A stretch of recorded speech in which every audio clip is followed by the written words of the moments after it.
օգտագործեցին եկեղեցուն չստացվեց, անցան խոշոր բիզնեսին։ Ամենահարուստ հայն ով է Սամվել Կարապետյանը։ Սամվել Կարապետյանը ամբողջությամբ իր հարստությամբ կախված է Ռուսաստանից։ Ինքը իր հարստությունը հիմնականում կոտակել է Գազպրոմի հետ աշխատանքով, այսինքն այստեղ կախվածությունը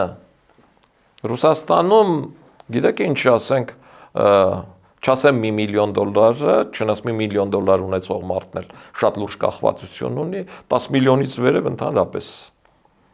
Ռուսաստանին պետք եկավ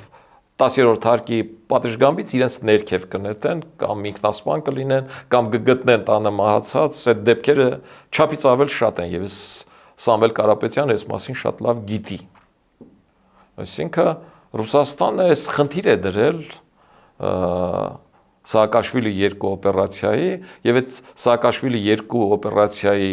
որպես մասնակից, որպես առաջին դեպք ուղարկել է Սամվել Կարապետյանին։ Հիմա մենք ուզում ենք Ռուսաստանի այս կարգի կախվածության մարդ լինի Հայաստանի Հանրապետության առաջին դեպք։ Այն որ դուք ասում եք, իսկ գուցե ինքը արդար, իսկ գուցե ինքը կարողանա, այդ գուցե գոյություն չունի, որտեվ արտաքին նման կախվածություն ունեցող մարդը չի կարող այդ ձեր ասած գուցեն լինի։